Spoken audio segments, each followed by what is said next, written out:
En, es-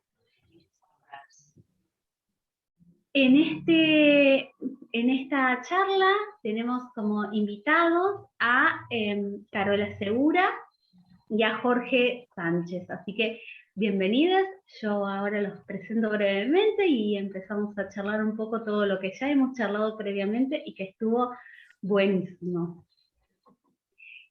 Bueno, por un lado vamos a presentar a Carola. Carola Segura nació y vive en la ciudad de Buenos Aires, estudió Historia del Arte en la Facultad de Filosofía de Letras en la UBA, se formó en escultura con Leo Vinci y en telar con Jean Wall, y es una de las socias fundadoras del Centro Argentino de Arte Textil. También tuvo el primer premio en la Bienal del Tapiz en el Museo Sívori, el Gran Premio del Salón Nacional, y ha expuesto en muchísimos lugares, pero podríamos mencionar entre ellos a la Trienal de Lodz y a la Bienal de Lausanne. Y por el otro invitado es Jorge Sánchez, quien nació en Paso de los Libres, en Corrientes, en 1971, vive en Buenos Aires desde 1991, estudió en una institución que se llama Josefina Conte, en Corrientes, y luego en la Pueyrredón, donde egresó como profesor de pintura. También realizó la especialización en Educación por el Arte y la especialización en Lenguajes Artísticos Contemporáneos. También ha realizado numerosas exposiciones y también ha estado seleccionado y ha recibido menciones en el Salón Nacional. Bueno, ahora les voy a dejar la palabra a ustedes para que arranquemos esta charla, y yo voy a empezar a compartir algunas imágenes para que vean las producciones que han ido desarrollando a lo largo de estos años, tanto Carola como Jorge. Bueno, gracias, Emilia.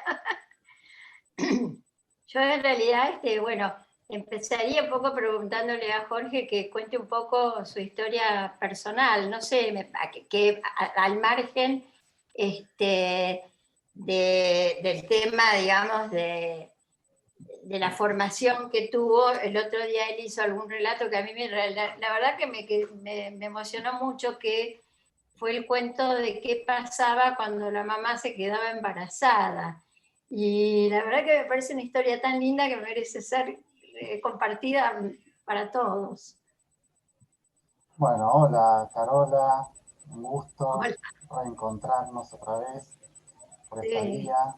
Gracias Emilia, gracias Miriam, a la gente del CAT por esta charla. Bueno, como dijo Emilia, yo nací en Paso de los Libres en el año 71. Paso de los Libres es una ciudad fronteriza con Brasil y soy el 11º hijo de mi mamá y mi papá, de Olga y Lucio, que bueno, tuvieron 11 hijos, sobrevivimos 10 hasta el día de hoy, y en algún momento, yo ya siendo adulto, le pregunté a mi mamá cuál era cuál era la reacción, más que nada, tanto suya como la de mi papá, cuando se enteraban que estaba embarazada.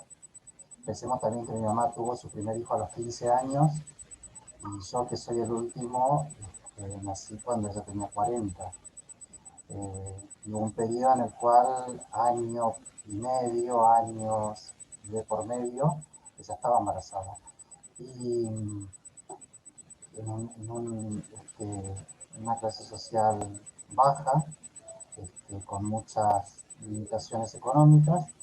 Entonces a mí me inquietaba un poco eso, ¿no? Digamos, por ahí la preocupación un poco más contemporánea o más asociada al capitalismo, es decir, cómo uno puede criar a tantos hijos. A esas alturas ya tenía 2. Entonces la pregunta fue, mamá, ¿vos cómo reaccionabas? Y yo decía, bueno, que se ponía muy contenta, porque le gustaba mucho tener hijos y cuidarnos. Y le pregunté por la reacción de mi papá. ¿Qué hacía papá? Que era el que además el que trabajaba fuera de la casa, ¿no? Y que aportaba económicamente a la economía del hogar. Y ella me dijo, mira, dice, tu papá me tocaba la panza, se ponía muy contento y me traía la camisa. Entonces yo ahí pregunté, ¿qué es eso de que te traía la camisa? Y ella me contó que según una tradición que calculo que vendrá de la rama más guaranítica, eh, el hijo tiene que llevar como primer pañal un pañal hecho con una camisa del padre. Entonces, en ese ritual, mi papá le entregaba la camisa, que calculo que no tendría muchas, tendría un par, debido justamente a todas estas cuestiones económicas que los aquejaban. Y bueno, le entregaba su camisa con mucha felicidad, y con esa camisa mi mamá fabricaba el pañal con el cual nos iba a recibir a cada uno de nosotros en este mundo. Así que bueno, esa es la historia de un poco de lo que charlábamos el otro día con Carola, un poco del origen. Parte de la vida, ¿viste? Que quién sabe por qué significado tan profundo, ¿no? El hecho de dar algo que fuera de él, de su ropa, para cubrir a ese bebé, al recién nacido, ¿no? Es es algo que a mí me pareció realmente muy interesante, esa conexión entre ese textil del adulto para que pase a ser el primer, digamos, la primera forma de cubrir al bebé, de protegerlo, ¿no? Me pareció muy linda como historia, realmente, y me parecía que merecía que la contaras a todos porque no es común, no es de la ciudad de Buenos Aires, digamos. Sí, también para la gente más joven que prácticamente no habrá llegado a ver nunca un pañal de tela, No, pañales hasta hace 20, sí, 25, 30 años eran pañales de tela y claro, llevaban un chiripá también. sí, Eh, sí. la No, verdad eso que, sí lo vi como madre. claro, claro, sí, digamos que los pañales descartables son como más recientes y bueno, pero más allá, digamos, de la situación, me parece también como interesante ese ritual, ¿no? Esto que decías vos del paso de una prenda que es un abrigo y que seguramente que cubre el cuerpo, eh, pasársela a alguien que está iniciando su vida en la tierra, y es una prenda ya usada, ¿no? Eh, yo pensando un poco también en eso, pensaba también, digamos, en las telas que yo uso, que son telas usadas, digamos, como que en algún punto revivo ese ritual cotidianamente, no para hacerle pañales a mis hijos, pues están grandes, pero sí para este, convertirlos en obra. Eh, Así que bueno. Bueno, Carola, eh, ahora contanos un poco vos No, bueno, de tu origen. yo en realidad tuve contacto con el hacer textil de bastante chica, porque a los 13 años yo empecé a viajar en el verano a Bariloche con una familia que me invitaba. Y en ese momento en Bariloche estaba el taller de tapices de Jacques La Rochette. Y nosotros todos los veranos íbamos a visitarlo, era casi como una costumbre. Y esta familia inclusive encargó un tapiz a Jacques La Rochette y al año siguiente lo fuimos a buscar. Y bueno, yo quedé muy impresionada porque era realmente un taller gigantesco. Si bien era una familia que había venido en el año 45 más o menos de Aubusson, no, habían venido antes en realidad, pero se instalaron en el 45 más o menos en Bariloche. Tenían tapices también, telares verticales, más como los del estilo de gobelinos. Y bueno, eso seguramente en mi memoria quedó grabado porque era realmente muy impresionante. Yo después, bueno, empecé una carrera de historia del arte que no terminé, siempre pongo la excusa de que fue por culpa del golpe de Onganía y que la facultad realmente de filosofía y letras se desmembró, era horrible porque íbamos a dar clases y había un gendarme que parece que nos estaba apuntando. Bueno, no sé si esa fue la verdadera razón o no me interesó más la carrera y la dejé. Pero después tuve también ocasión con esta misma familia de viajar a Perú. Y ahí sí me conecté con el textil precolombino y bueno, eso me dejó realmente digamos, con una carga sobre el quehacer, sobre la magia que tenían, digamos, esas culturas americanas tanto en la cerámica como el textil, pero a mí personalmente me impactó más el textil. Y en la facultad también, o en alguna de las cátedras, coincidió que un ayudante de cátedra llevó un telarcito, hicimos algo, pero todo un poco, yo no estaba pensando que me iba a dedicar a eso. Y después que me casé y tuve mis 2 primeras hijas, que son de tu edad, te quiero explicar, me sentí la necesidad de aproximarme a hacer algo en textil. Y ahí la conocí a John Wall, que fue con la persona que me formé en arte textil. Y la verdad que John fue realmente un quiebre en mi vida, porque me hizo realmente enamorar del textil, no del tapiz, sino del textil, porque ella siempre trabajó desde el año 50 y pico con obras tridimensionales, con materiales no convencionales, entonces siempre fue un aprendizaje muy, muy libre. Y lo lindo era que en ese momento ella hacía cursos muy cortitos, 4 meses, y después en realidad vos pasabas a ser ayudante en el taller de ella. Entonces se dio la ocasión de que yo pudiera trabajar en trabajos, en obra de ella como ayudante, obras que yo no tenía en ese momento la capacidad ni el lugar para hacerlas. Así que para mí esa fue un aprendizaje muy importante, y después seguí siempre y seguimos, yo y todos los que formamos ese grupo alrededor de ella, trabajando, y en una primera etapa sí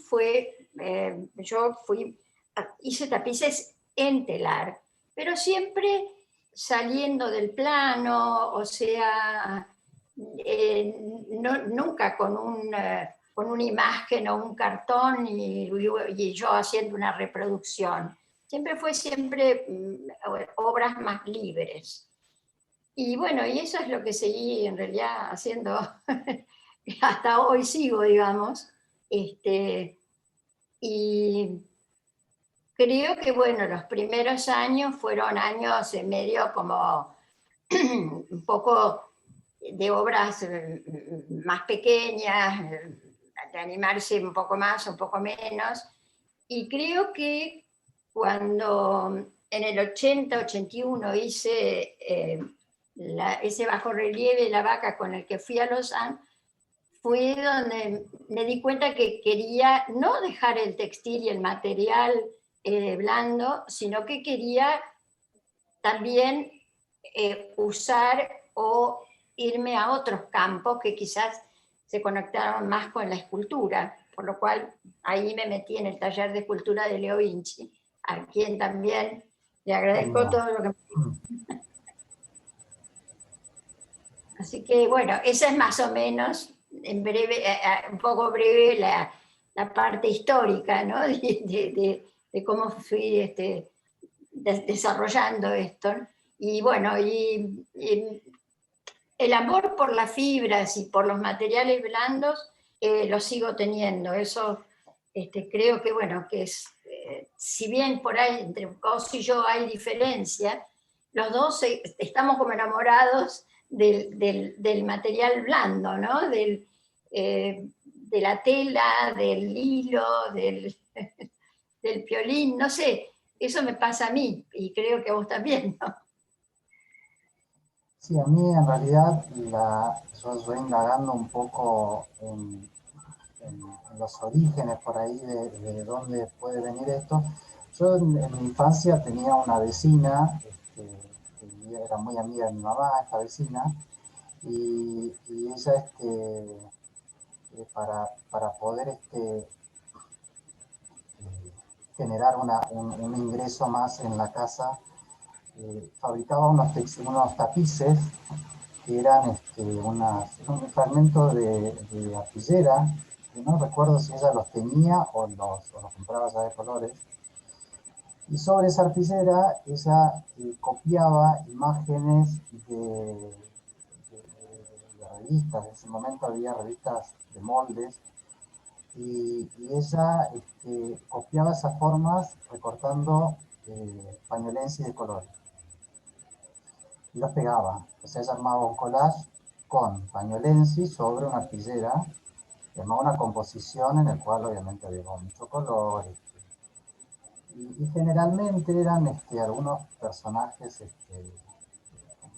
eran niños o animales, y en el pelo ella le hacía como unos rulitos de lana, o sea, tenía como otro trabajo que era lo que salía un poco más del soporte que era la arpillera y le daba un poquito más de volumen. Después le ponía una varillita arriba y abajo, un ganchito y los vendía. Está bien. Y la verdad es que si bien yo no participaba, porque yo jugaba con sus hijos que tenían mi edad, estaba como atento a esta acción que hacía ella, a este trabajo que hacía ella.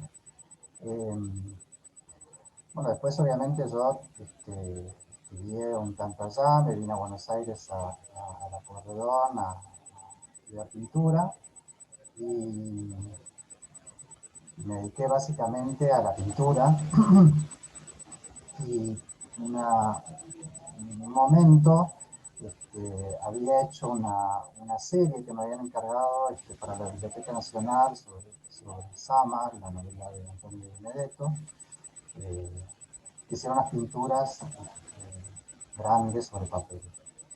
Y la verdad es que yo venía trabajando en una serie parecida sobre el naturalista Amado Bonpland, también en pintura sobre papel, que me había llevado a mí mucho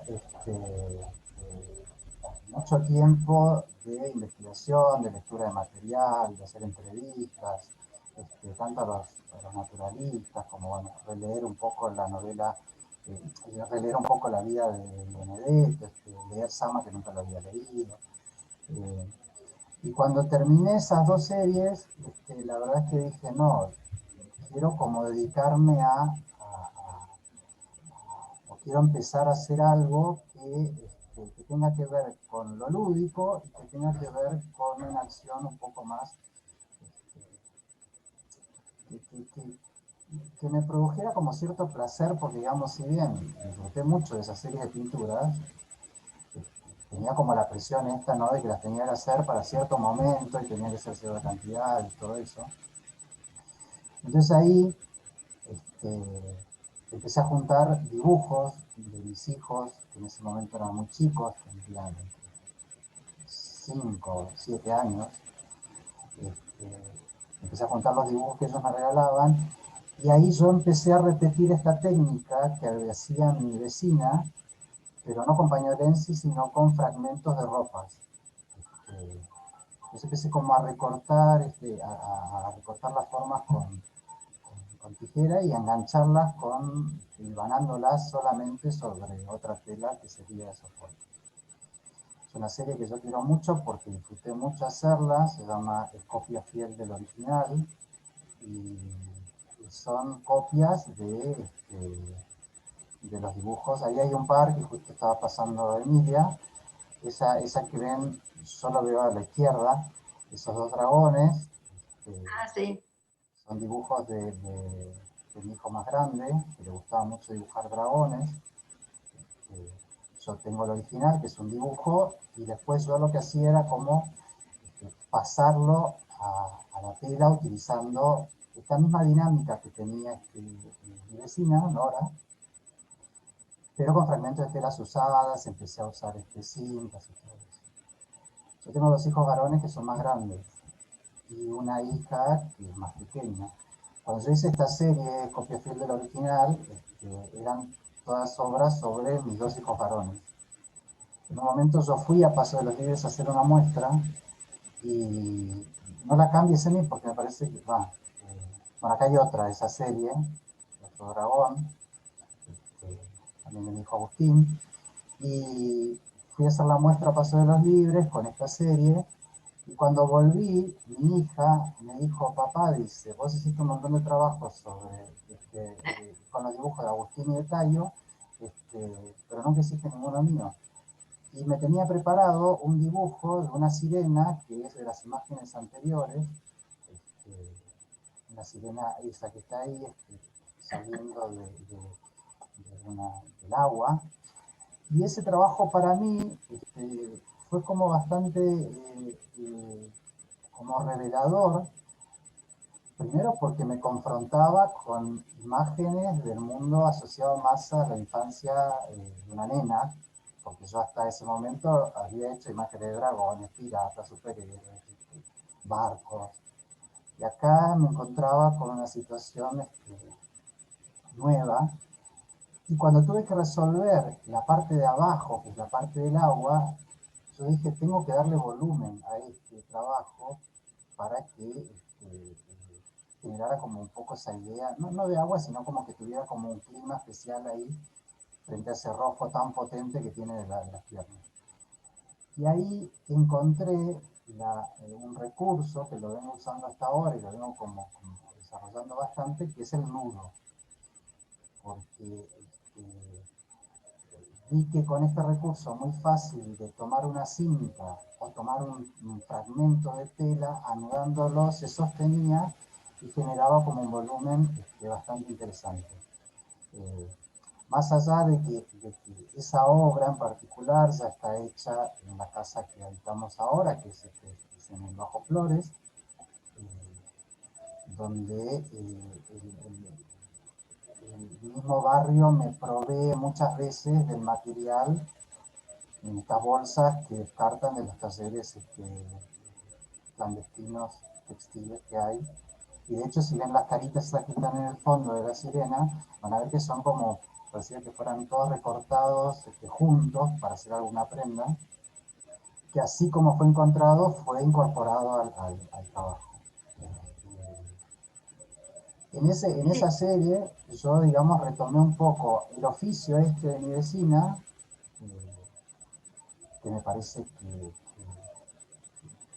a mí me aportó muchísimo, desde lo textil, ¿no? Yo desarrollándome más que nada en el tema de la pintura, y bueno, empezó un poco por ahí, estoy hablando desde 15 años atrás más o menos, con esta serie de copias del original. Yo te quiero mostrar algo que tengo, que no sé si se va a ver bien en pantalla. A ver si, cómo lo puedo enfocar, que lo enfoquen bien. Sí, ahí acércalo un poquitito más, está perfecto. Josefina, estoy tratando de leer Josefina. Claver de Gallino. Gallino, sí. Es de 1932.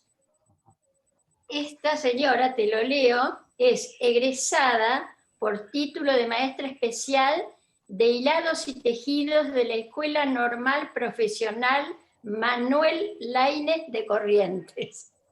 A vos. Esta señora escribió en el año 1932. Yo en una época me dediqué a tratar de entender históricamente cómo se había desarrollado el textil en el siglo XX, porque yo empecé en el año 71 y para mí todo había empezado en el 60, en el 58, pero yo dije, ¿qué hay para atrás? Y conseguí fotocopia de este y de otro libro de otra señora que es del 40 y pico, y también de ¿cómo se llamaba?, de Clemente Onelli, que también escribió un libro en el año 1924. Pero esta señora, lo increíble es que habla y hace, no solo hace, o sea, enseña técnicas, sino que además investigó y escribió una historia en este libro del textil.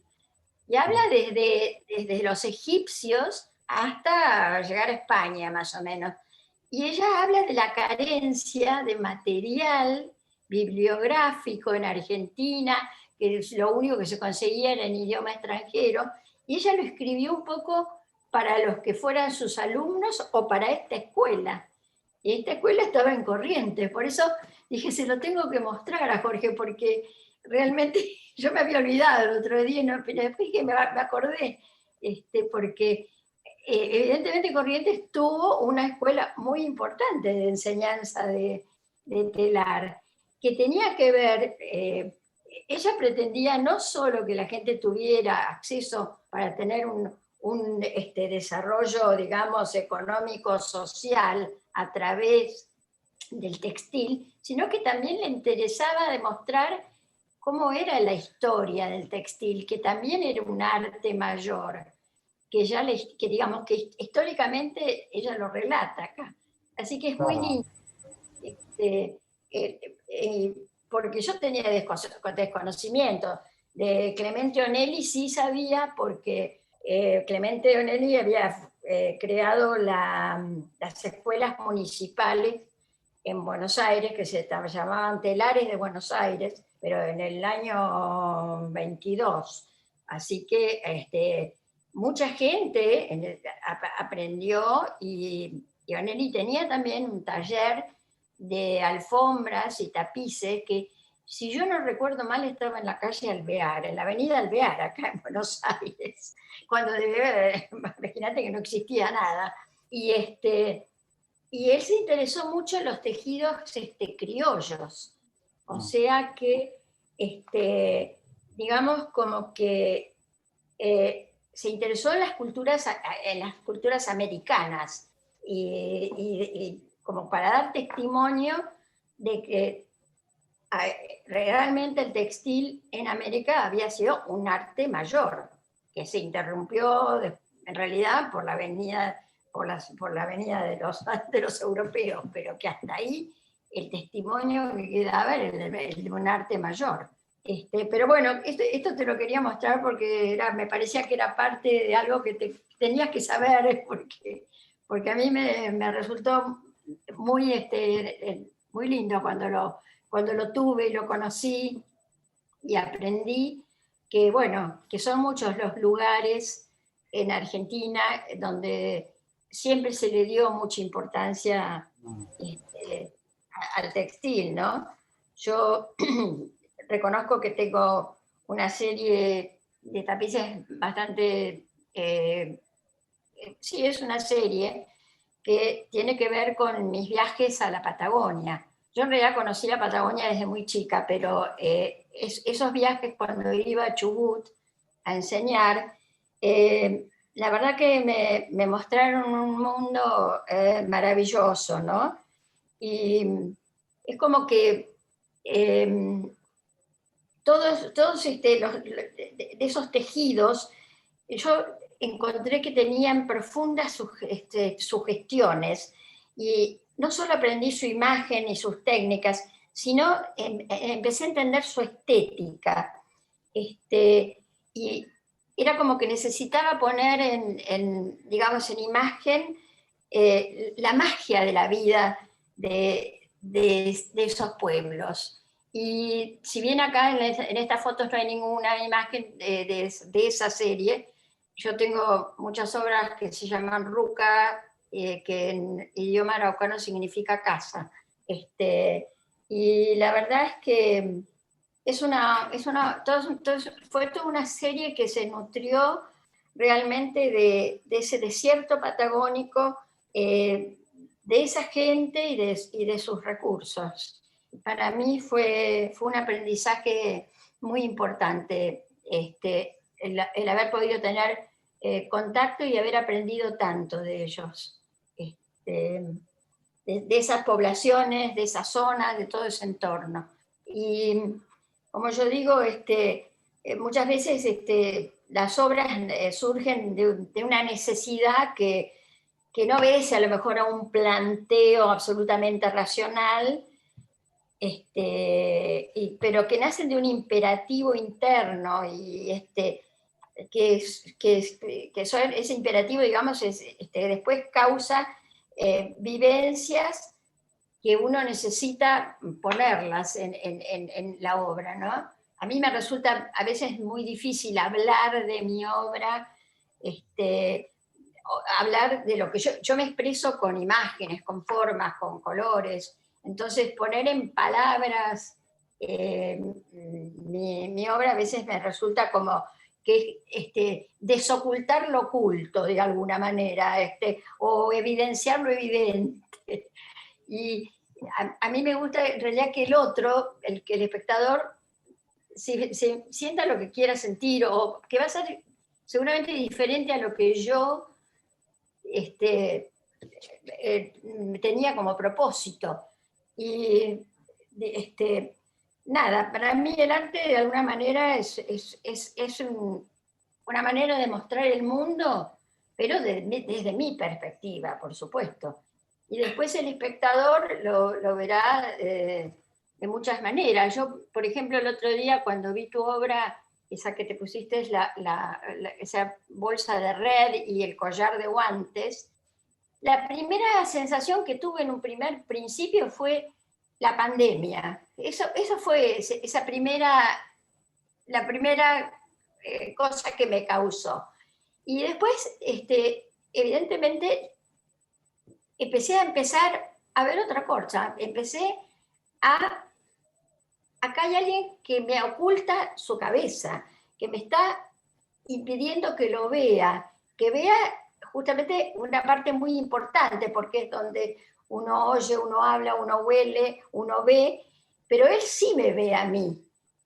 Y a lo mejor no tiene nada que ver con lo que vos pensaste al hacerla, pero, y los guantes, también en un primer momento sentí como esa cosa de, no quiero que me toquen unas manos, sino como que me separo, que me toque un guante, ¿no? Por eso yo pienso que uno tiene una intención y por ahí el otro ve otra cosa, no sé lo que vos opinás, pero eso me pasa a mí en general. Sí, bueno, primero gracias por este regalo del libro, no lo conocía, si no lo consigo después vamos a hacer fotocopia de tu fotocopia. Mira, esto Lo quiero ver. es de imprentas del Estado, dice, así que Claro. no sé, Y corriente. respecto a lo que vos comentabas sobre la edición de ese libro, yo creo que en realidad debe haber mucho material, porque no olvidemos que hasta los 90 existieron las escuelas técnicas y estaban estas escuelas técnicas que eran para varones y las que eran para mujeres.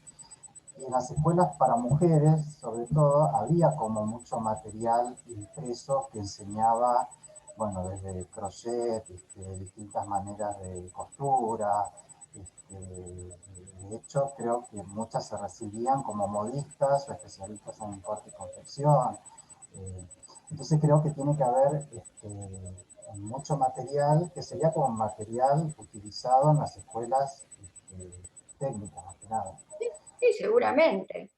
Eso en función, digamos, del material, habría que indagar a ver por dónde estará guardado, si se conservó algo. Y por otro lado, me parece que sí, que en la provincia de Corrientes, por lo menos, que es del lado del cual yo vengo, más del lado de la zona del Uruguay, con la frontera de Brasil, de algún lado tiene que haber salido todo el quehacer que está alrededor del carnaval, por ejemplo, que implica Claro. como mucho trabajo textil, que convoca a toda la familia durante horas y horas, durante madrugadas eternas, bordando zapatos, espaldares. y donde ahí también hay como una mezcla de materiales bastante interesante, que va desde las plumas hasta el hierro que arma la estructura, hasta las lentejuelas, las tornillos y todo eso. Y por otro lado también hay una tradición muy fuerte que tiene que ver con lo religioso, y que tanto desde lo religioso cristiano, hay personas que han, o que bordan hasta el día de hoy los, man, los mantos que llevan las vírgenes en las iglesias, eh, ojalateros que hacen la corona para la Virgen patrona de su ciudad.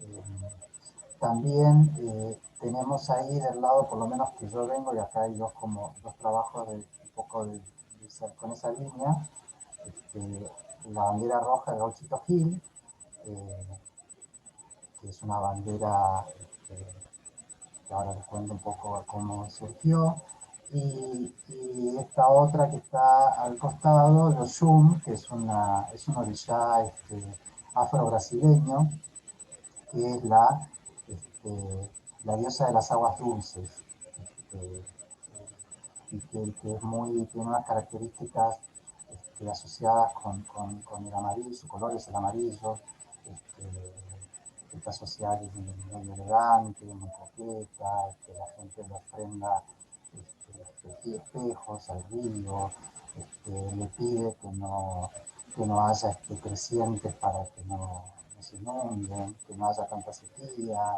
en verano. Digamos, todos esos mundos que hasta el día de hoy conviven en esa zona, sobre todo en la Mesopotamia, son eh,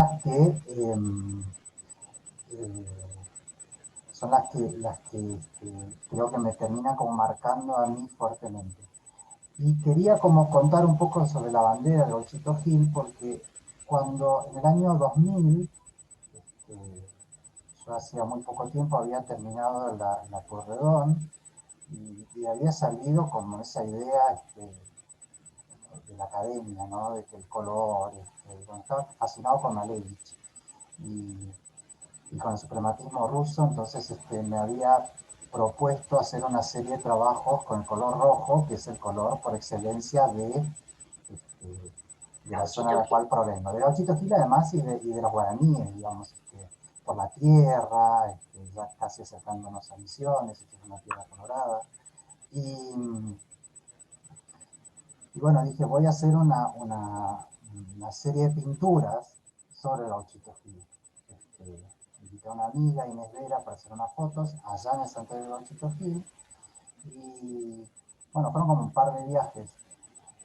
Y un día fuimos con Paula, mi esposa, y los dos chicos a La Boca a ver la muestra que traía el Museo del Inconsciente de Brasil por los 500 años de la llegada de los portugueses a Brasil. Y bueno, obviamente ahí yo vi el manto de presentación de Bispo, que a mí me pareció como una cosa extraordinaria. Yo había visto, la había conocido, la vida de Bispo, ese famoso reportaje que le hacen en 1980 en la televisión brasileña, donde lo descubren a él en manicomio de Río de Janeiro. Vi ahí el manto de Bispo, pero en el camino hacia la Fundación Proa había mucha gente, porque ese día se jugaba un superclásico en La Boca. Entonces yo empecé a ver, no tuvimos mejor día para ir, entonces empecé a ver que a medida que nos acercábamos a La Boca, había un montón de personas cubiertas con la bandera de Boca. O sea, estaban como abrigadas con la bandera de Boca. Entonces yo dije, yo tengo que hacer una bandera para Gauchito Gil, porque está bien que sea toda una serie de pinturas, pero una bandera la tengo que hacer. Y empecé a recolectar fragmentos de ropas rojas que le pedía a conocidos y amigos para hacer la bandera. Y esa bandera fue armada entre, calculo yo, septiembre del 2001 y febrero del 2002. Y para mí tiene como un valor como súper importante dentro del cuerpo de mi obra, porque fue concebida en un momento en el cual se estaba explotando el país, o sea, había cortes, cacerolazos, bueno, todos lo sabemos, presidentes que cambiaban cada 2 días, y yo en ese momento estaba hilvanando las partes de la bandera de Gauchito Flores. Tengo como ese recuerdo de participar activamente por ahí de las protestas sociales en la calle y de volver y seguir como cosiendo los pedacitos que me iban llegando de distintos... La historia. Claro, y después, bueno, formó parte de una muestra que anduvo un par de años por ahí, pero con esta obra yo entré por primera vez al Salón Nacional en el 2004. Y es una obra que siempre que hay alguna muestra me la piden, o sea, tiene como un recorrido propio, se armó solo, así cada tanto se la puede ver. Pero volviendo un poco a esto que vos decías del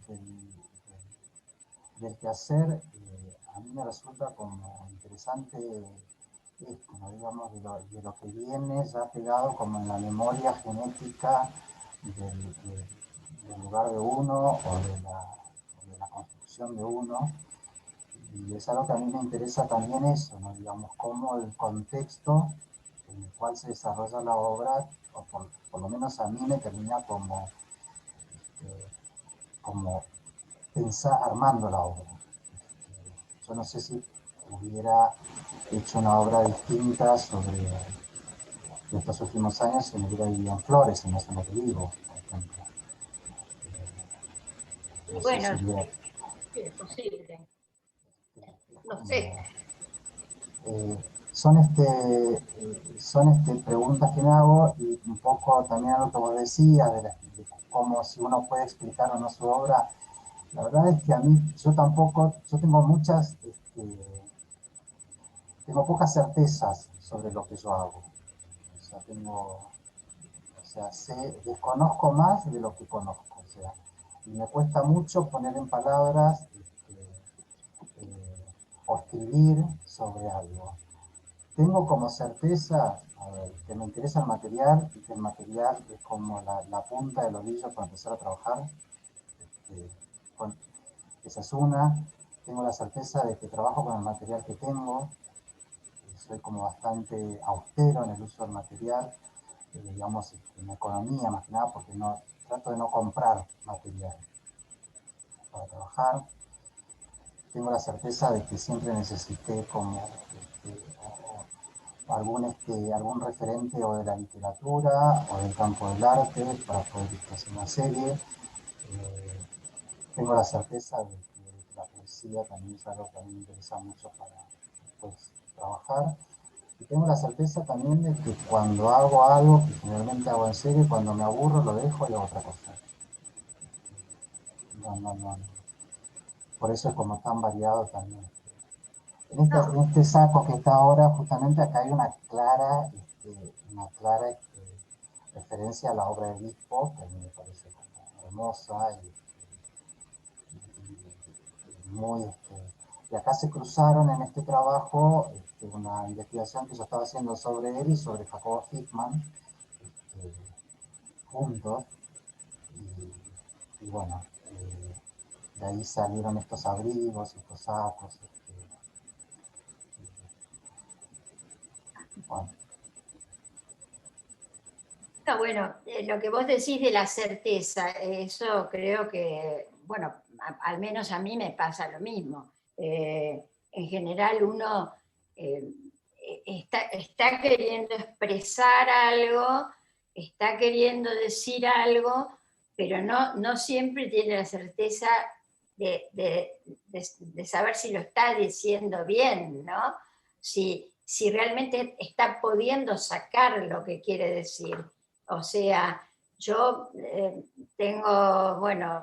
yo tengo una obra por ahí que es por etapas o que la cambio, pero bueno, he usado mucho los animales para expresarme, porque siento que de alguna manera encuentro en la personalidad del animal algo con lo cual expresarme. O sea, la vaca fue en el año 80, 81, fue para mí una manera de señalar lo que estaba pasando en Argentina, ¿no? Inclusive, yo tengo que decir que acá no se vio bien, la verdad, pero en Europa la leyeron perfectamente, fue clarísimo. Y de las críticas que algunas salieron, les quedó a todos clarísimo de lo que yo estaba queriendo decir. Y la verdad para mí era que era lo único importante en Argentina, la carne, que seguimos hablando de lo mismo. Es como que lo único importante, bueno, y ahí fue cuando sentí la necesidad de usar un animal como relacionándolo con lo que estaba pasando, porque además, bueno, no es una vaca linda, es una vaca bastante sangrienta y era lo que estaba pasando en Argentina en ese momento. Estas que se estaban, bueno, esas que se veían antes, que son posteriores, porque son del 2008, bueno, cuando yo hablo del rebaño de sangre gris, que es la obra de la izquierda, digamos, es porque yo siento que así caminamos nosotros, los argentinos, con un rebaño. Y la otra bueno, la otra se llama Rebelión en la Granja y fue, bueno, algún problema que hubo con el campo en algún momento y bueno, también. Y mis imágenes están siempre muy ligadas a la muerte. Yo no sé muy bien si eso también no viene un poco de que la muerte en mi familia fue algo bastante importante porque mi familia española, por lo menos, mis abuelos, no es que los conozco, mis tías eran argentinas, pero a mí me llevaban al cementerio a festejar el cumpleaños de todos los muertos, por ejemplo. Entonces yo creo que la muerte para mí es algo que forma parte de lo cotidiano, pero también me tocó vivir de chica, bueno, mucha muerte, digamos, porque la verdad que a partir de los años 70 la Argentina fue muy violenta y la verdad que fue algo que a mí me hizo necesitar hablar de la intolerancia a través de las cruces y de la muerte, que era lo que un poco era mi vivencia cotidiana de ese momento, ¿no? Ahí esos son cartuchos de escopeta, creo que de escopeta, porque yo no... Y la otra también tiene de costado cartuchos, pero bueno, todo tiene que ver un poco como con las vivencias de ese momento y cómo yo las pude expresar. Fue una manera casi de hacer catarsis, era para mí en ese momento, ¿no?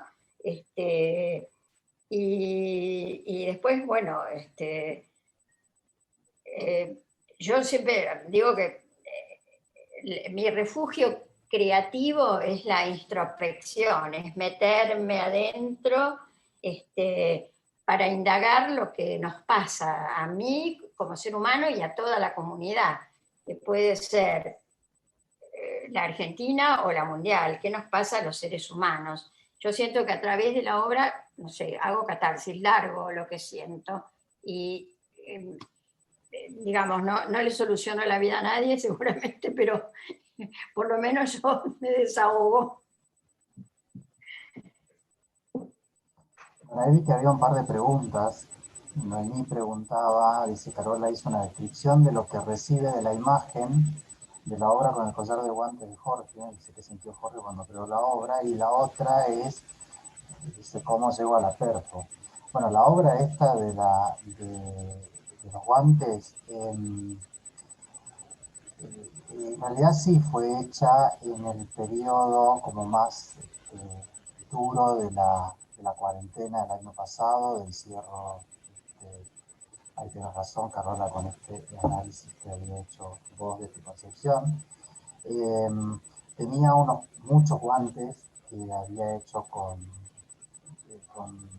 perdón, que había comprado, estos sí en el Ejército de Salvación, una cantidad de guantes de jardinero que son de tela, porque dije algo tengo que hacer con esto. Y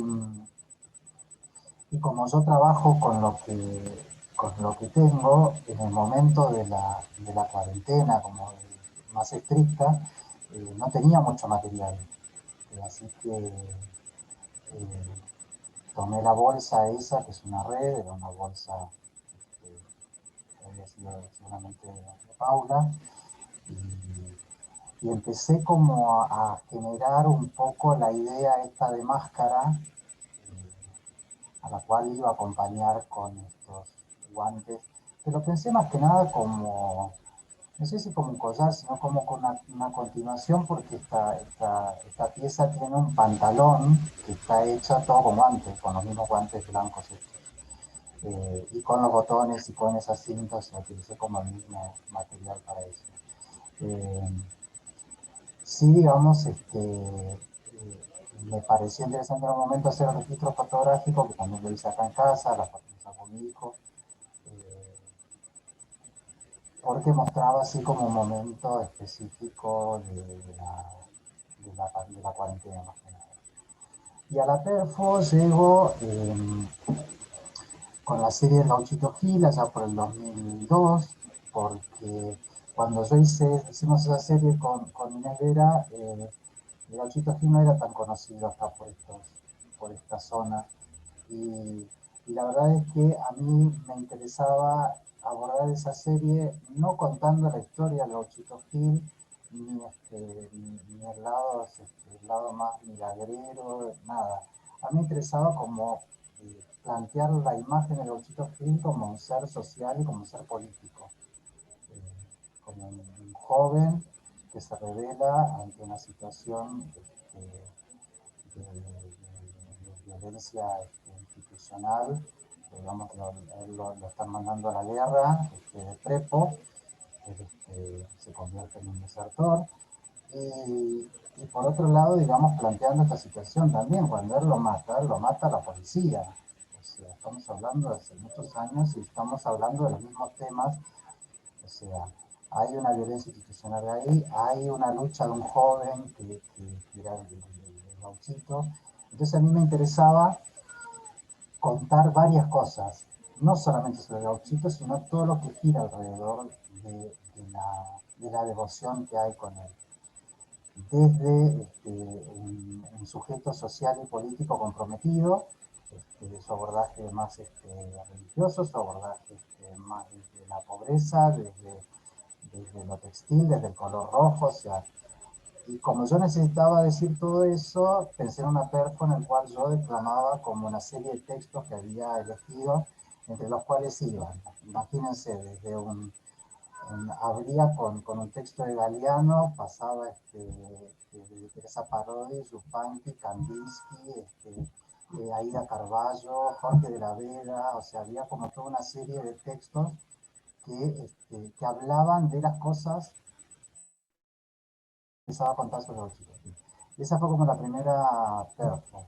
Bueno, en realidad también surge de un poema de Diana Velesi, con el cual yo trabajé para esa serie. Esa fue como la primera perfo así, como importante, digamos así. Y a partir de ahí empecé siempre como a pensar más que nada en función de la prenda. Hay una observación que me hizo Claudio Breyer en un momento, que él veía que en las fotos en las cuales yo le pongo las prendas que uso hay una acción performativa. Entonces ahí también empecé como a indagar un poco sobre eso. No son muchas las perfos que hago, yo hago una cada tanto cuando estoy como muy seguro también. Y siempre en estas perfos hay un elemento textil.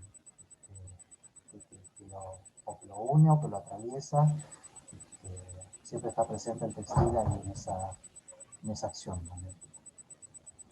Bueno, sí, yo siento que vos en realidad, en general, tenés, a ver, el uso del material blando, pero es más performática tu propuesta. Yo no tengo ninguna propuesta performática, digamos, no. Nunca interactuó mi cuerpo con la obra, por ejemplo. Es algo que me resulta, a mí personalmente no puedo, no, me resulta imposible. Pero bueno, supongo que eso tiene que ver con cada uno, ¿no? yo reconozco que necesito, digamos, tener como te diría, yo te lo dije, yo soy como muy solitaria trabajando, vos me dijiste que también. Yo nunca he podido trabajar con colaboradores, pero porque es algo como que siento que me saca de mi introspección el estar con demás personas haciendo algo. Pero bueno, yo supongo que eso tiene que ver también con la personalidad de cada uno, ¿no? No es ni mejor ni peor, sino que Claramente, es distinto, ¿no? claramente. Bueno, Y, y después muchísimas gracias. no, yo quería decir algo que me quedó también colgando el otro día, que vos hablaste, largaste así muy del asociacionismo. No sé si te acordás que le dijiste algo a Emilia, como que no sé si como que no te interesaban mucho las asociaciones, ¿no? Y yo me quedé pensando, en realidad, porque en definitiva yo fui fundadora de una asociación que es el CAT, ¿no? Y me dejaste pensando, y dije, bueno, ¿para qué sirve una asociación realmente? Porque está lleno de asociaciones, de abogados, de psicólogos, de lo que se te ocurra, de artistas plásticos, bueno, hay mil. Pero yo me quedé pensando cuál fue el fundamento para que 22 personas en ese momento nos uniéramos a fundar el CAT. Y creo que en ese momento fue muy importante porque nosotros en realidad, en general, nos presentábamos en muestras, pero siempre éramos considerados como artesanos, artistas menor, ni siquiera artistas, como que lo nuestro era un arte menor. Y a raíz de la creación del CAT, nosotros nos empezamos a presentar como asociación pidiendo o reclamando cosas. Digamos, cuando se empezaron a hacer las jornadas de la crítica en Argentina, que el presidente era Jorge Blucher, un día, como asociación, le pedimos una entrevista, que fuimos Rosita Chernoff y yo, y le dijimos a Jorge Blucher que nosotros considerábamos que, porque si todas las disciplinas estaban exponiendo a los críticos que venían de todas partes del mundo, ¿por qué nosotros no? Y Jorge Blucher nos dijo, ¿ustedes tienen una galería? No, yo no tengo ningún problema. Y ahí empezamos un poquito, y en ese momento conseguimos la Galería El Sol, que todavía estaba abierta, hicimos y formamos parte de las jornadas de la crítica. Y creo que el hecho de que empezamos a trabajar a mostrar trabajos hechos en algunos tejidos, otros ya con telas, porque había gente ya que trabajaba con telas como Utah Wallowjack desde los años 60 y pico, eso influyó muchísimo después en todas las otras disciplinas, y sobre todo en la escultura, porque yo recuerdo haber leído el reglamento del Manuel Belgrano, en el cual decía que para entrar la obra no sé cuántos kilos tenía que pesar y tenía que ser, la obra tenía que ser hecha con materiales nobles. Y vos hoy, esos reglamentos cambiaron. Y yo creo que nosotros fuimos realmente una influencia muy grande para eso. Y hoy pensé, bueno, ¿y hoy para qué sirve la asociación? Y hoy estoy viendo que estas charlas que las chicas están organizando están siendo información para otras personas y a su vez ellas están recolectando información sobre los que de alguna manera ahora somos viejos ya, y están guardando material pensando en que a lo mejor dentro de 50 años alguien va a querer investigar qué pasó en el arte textil en la Argentina. Y así como yo tengo el libro de esta señora del año 1932, bueno, ellas van a tener, gracias al CAT, una especie de gran biblioteca de todos los artistas que han estado trabajando durante tantos años, ¿no? Entonces, bueno, dije, le encontré el sentido realmente que vale la pena, digamos, la asociación, esta asociación por lo menos, no sé que está trabajando muy bien. Y de alguna manera yo le quiero agradecer a todas ellas, a los que han estado trabajando en esto, porque francamente no solo nos han dado una oportunidad a nosotros dos de conocernos, que yo te confieso que no te conocía y vos tampoco creo que a mí, y de charlar y de ver distintos puntos de vista de cómo se aborda la obra, de cómo cada uno siente los materiales. Vos me hablás, por ejemplo, de que te gustan los materiales de descarte, los que encontrás. Yo, en estos 2 años de pandemia, bueno, como soy una acumuladora serial realmente de materiales, empecé también a, a juntar, a buscar en los cajones todo lo que tengo, que tengo mucho por suerte, y entonces a trabajar con lo que tenía, con lo que de alguna manera había juntado durante años. Así que bueno, yo en parte quiero agradecerle a todo este grupo, esta nueva generación de gente que está trabajando en el CAT y que está haciendo esto que me parece que es muy interesante. Bueno, eso salió como punta por eso que vos dijiste.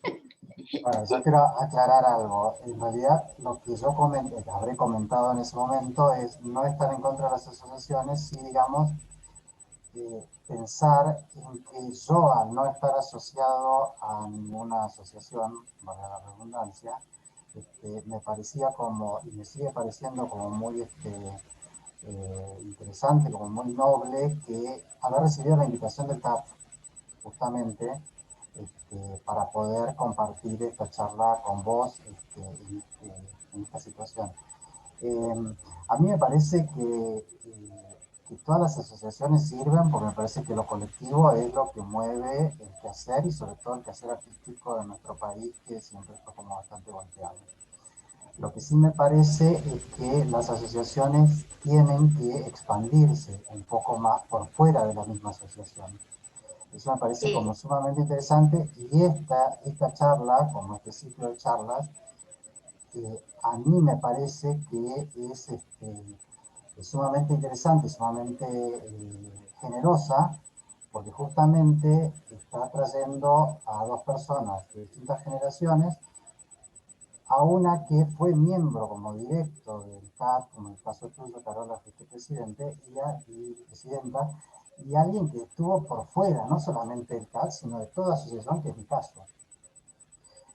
Entonces a mí me parece que lo colectivo, obviamente, es lo que hace que las cosas se muevan, y es lo que genera una lucha por el bien de todos y poder repensar un montón de cuestiones que tienen que ver con la práctica del arte. Insisto sobre esto, me parece que sí es importante que las asociaciones, a través de acciones pequeñas o más grandes, empiecen a expandirse por fuera de la misma asociación.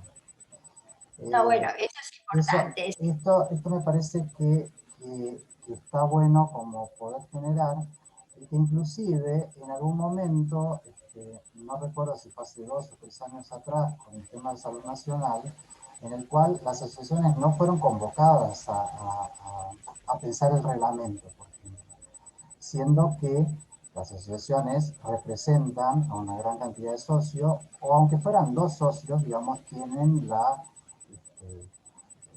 el lugar ganado en poder al menos opinar y poder pensar justamente en este tipo de reglamentos, como comentabas vos, que son como vetustos, que son como, a veces son muy injustos, los tiempos han cambiado muchísimo. Yo no dejo de ser una persona que vino de lo que se llama finalmente el interior del país, a los cuales siempre le costó mucho participar de los salones, y sobre todo en la Salón Nacional, que se hacía acá en Buenos Aires. ¿Por Bueno, qué? eso que vos, Porque también, no, eso que vos digamos, decís, era inclusive hasta hace unos años atrás, que se mandaba la foto por correo, que costaba carísimo, o sea, permitió cierta federalización y evitar que aquel que viva en hablo sobre mi provincia, en Paso de los Libres, mande la obra para que después le digan que no, y que vas a tener que se haga cargo del flete y que se haga cargo de los gastos, me parece que no.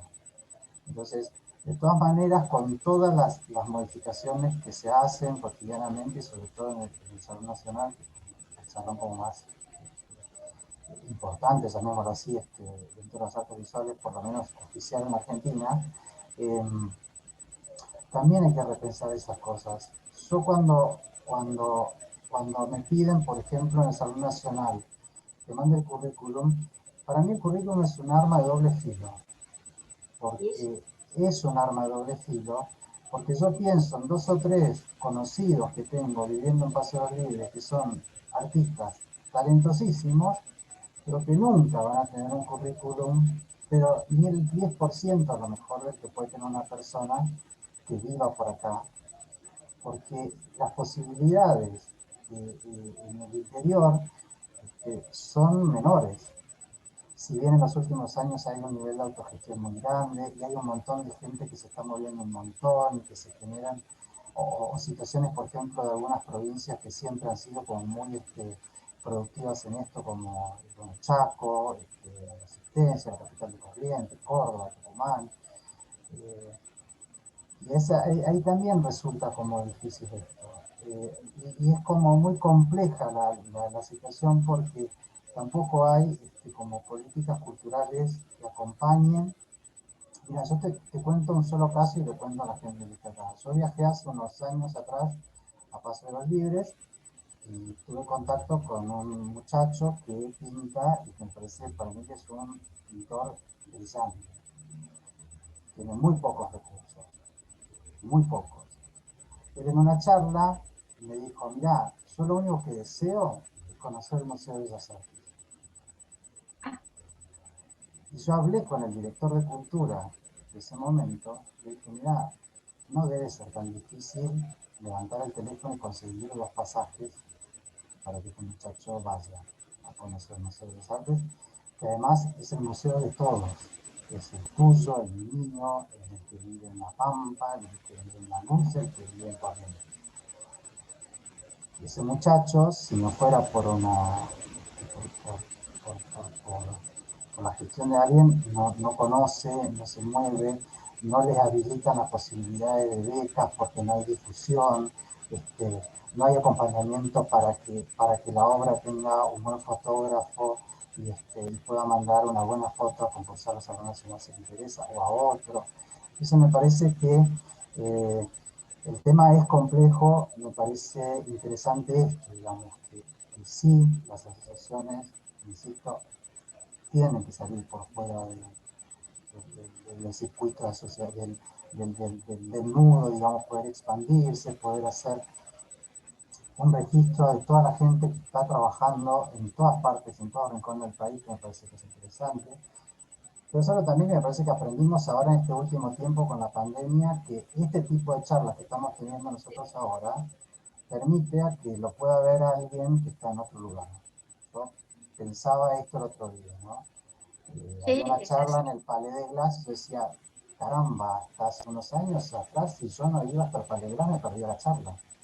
Y ahora la puedo ver en el momento que quieras y me la veo en vivo. Bueno, esto es gracias también a la tecnología, porque yo Obviamente. el año pasado que no, también me instalé el Zoom y no, yo no, hasta el año pasado no tenía Zoom. Así que bueno, esto se puede dar y creo. Y lo que vos decís con respecto al interior, esto es algo que nosotros los que estamos acá en Buenos Aires lo hemos escuchado siempre. La gente siempre los artistas siempre se han quejado porque, como vos decís, el traslado de una obra hasta Buenos Aires para ser juzgada y para que te digan que no, es un disparate los costos, y mucha gente de las provincias no ha venido más al Salón Nacional por ese tema, porque realmente es imposible, y yo los entiendo perfectamente. Yo no sé cómo se podría organizar. De todas maneras, yo conocí el museo, espérate, que está, el de el de Chubut es, no, que es una extensión del Museo de Bellas Artes, Neuquén. o sea, En Neuquén. Neuquén, bueno, y después creo que hay otro, no sé si es no sé dónde está, el que está en el norte, está en Catamarca, en La Rioja, han hecho otra extensión. Y entonces han salido obras del Museo de Bellas Artes hacia distintos puntos, como para formar museos que queden accesibles a la gente que está viviendo en un país que es tan grande y que las distancias son enormes para recorrer. Y bueno, eso es un plan, pero bueno, eso es un plan que tendría, la verdad que tiene que venir a nivel de la nacional, ¿no? Porque, o sea, nosotros... No, creo que hay que seguir como luchando por estas cuestiones a través de las asociaciones, a través de los colectivos de artistas, a través bueno, de distintos lugares. A ver, también vuelvo a decir esto, hay una movida en el interior del país que es sumamente interesante, que tiene que ver con otro tipo de gestiones, con otro tipo de movilidad, con otro tipo de circuito, porque también hay que pensar eso, hay como circuitos que están legitimados y otros que no, entonces cuando uno pone eso en el currículum pareciera que no pesa tampoco, que no sirve, que no... pero también son decisiones de cada artista de poder ver a ver qué circuito hace, si lo hace dentro del oficial, dentro del privado, del alternativo, del... Bueno, sí, son como decisiones, parece que también yo, habría que pensar un poco todo eso y... yo de todas maneras, Jorge, mi experiencia, al menos cuando fui jurado, que a Dios gracias creo que no voy a hacer nunca más porque es una tarea horrible, nunca leí el currículum de nadie, ¿eh? O sea, las obras se presentaban, al menos en el momento en que yo lo hice, anónimas. O sea, ni siquiera el nombre de la obra que tenía delante sabía de quién era. Algunas lo sabía por conocer el estilo, la estética de un artista. Entonces yo me daba cuenta de quién era, pero no porque me pusieran el nombre delante. Ahora, me parece que sí, lo que se tienen que formar también son circuitos alternativos, porque es un país muy grande, no podemos pensar que todo tiene que venir a acaparar acá a Buenos Aires y si no, no existe nada. Pero eso se tiene que ir generando desde cada zona, desde cada lugar, ¿no?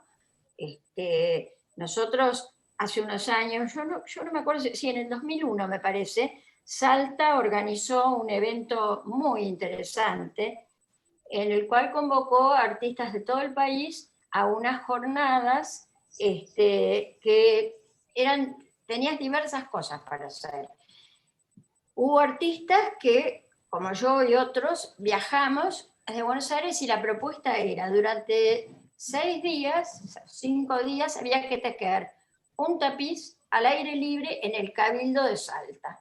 A su vez, habían traído tejedoras de Bolivia, conferencistas de otros lados y muchísima gente de todo el país viajó a Salta y fue una semana maravillosa.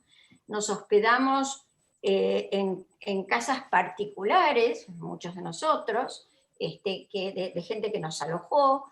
Entonces, hay muchas alternativas como para realmente hacer cosas. Y la experiencia de Salta lamentablemente no se volvió a repetir porque era algo que se iba a organizar.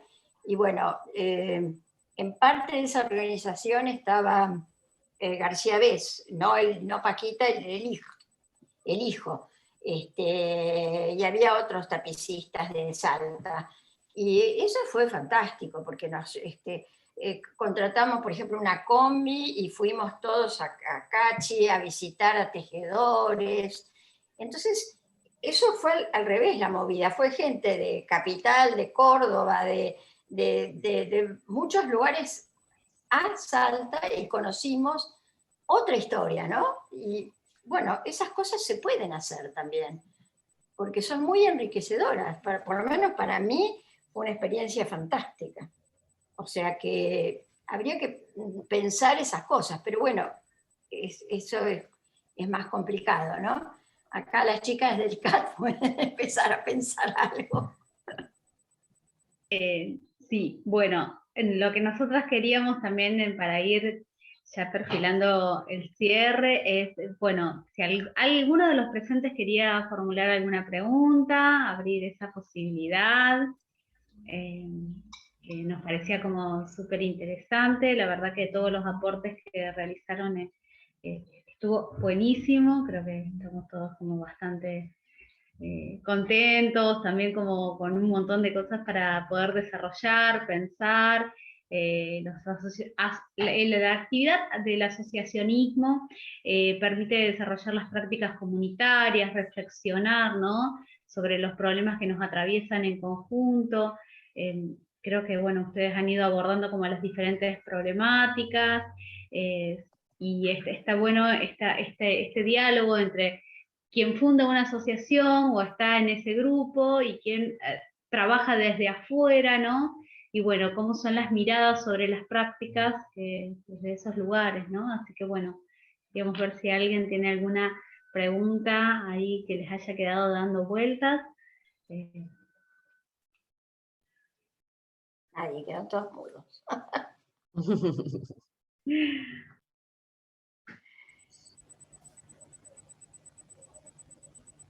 Bueno, parece que no. Quedó todo muy claro. Ahora pasa para siempre. Pero bueno, parece que hablamos por demás.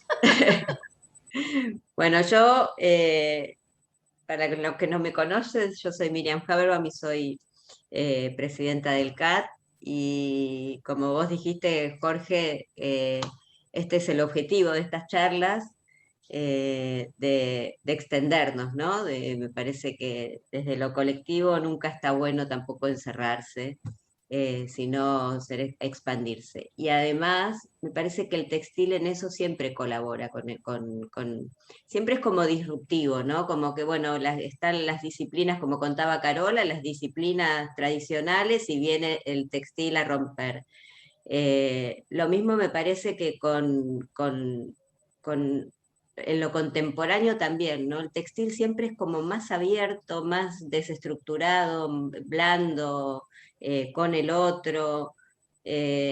Así que me parece que cumplimos nuestros objetivos con estas charlas. Sobre todo esto que decía que ustedes no se conocían y nos encanta que ahora sí se conozcan, y tomando tu metáfora del nudo, encontramos cabos sueltos y los anudamos. Está bien eso. Pero prometo, Jorge, que si no conseguís alguna vez que vayas a Corrientes, te voy a hacer, aunque sea una no muy buena fotocopia. Copia de la copia. Copia de la copia va a ser. Copia de la copia. Bueno, sí, ahí Noemí dice que es enriquecedor que nos asociemos a las asociaciones de artistas independientes. Sí, claramente. Me parece que está bueno que podamos justamente generar cosas alternativas. Y nada, yo pensando un poco esto que decía también Carola, a mí me trae siempre, digamos, cada situación de estas a no olvidar a aquel joven de 19 años, 800 kilómetros de Paso de los Libres, que es la única vez que vio pinturas originales fue cuando el Tren de las Artes llegó a la estación de Paso de los Libres. Claro. Y después cuando llegué a Buenos Aires y entré a la Porredón, a mí me costó mucho entrar por primera vez al Museo de las Artes porque me daba vergüenza, porque decían, me van a querer cobrar la entrada, no me van a dejar entrar, con todos esos prejuicios que uno trae. Y la primera muestra que yo vi en mi vida, así acá en el Museo de las Artes, era la muestra de Kossice, que me pareció como agua saliendo por todos lados. Y esa situación, digamos, de ver la obra, nada más que en una reproducción de la Pinacoteca de los Genios, parecida a lo que uno veía acá, me parece que que me juega como siempre como esta situación.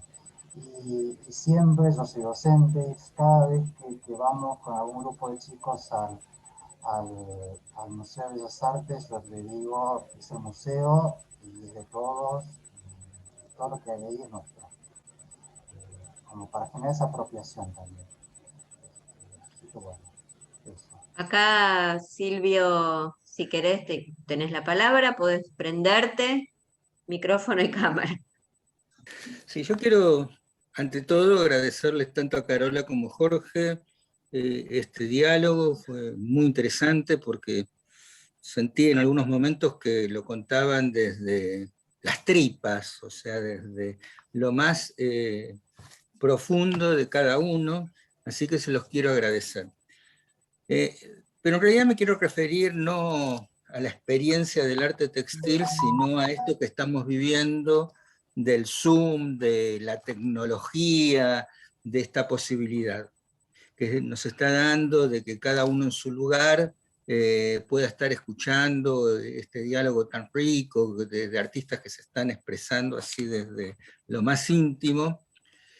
Y yo tengo que ser sincero, si este diálogo entre Carola y Jorge, entre Jorge y Carola, se hubiese dado en la calle Viamonte, en la sede del CAT, yo no sé si hubiese ido.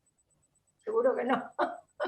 No sé, porque por ahí hubiese tenido otra cosa, estaría llegando de mi laburo y no llegaba, estaría cansado, lo que mil sea, lo que sea. Y es cierto que esta tecnología nos ofrece una gran oportunidad de intercambiar, de gente, o sea, este es un Zoom que si todos estamos en todos estamos en un mismo país, creo, estamos en nuestros lugares de trabajo, y es muy rico porque, bueno, insisto, yo no hubiese presenciado este diálogo probablemente presencialmente. Entonces ese es el costado beneficioso de esta tecnología. Pero yo quiero hacer una advertencia, por lo menos yo me la hago. Simplemente les quiero transmitir algo que yo siento. Estamos conociendo los aspectos positivos de esta forma de relacionarnos, pero todavía no conocemos los aspectos negativos. Y entonces yo invito a que seamos cautos. O sea, yo creo que hay que tratarlo con cautela.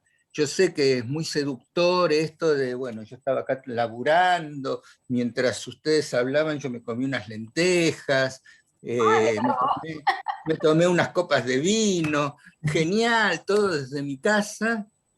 Y fue muy lindo escucharte.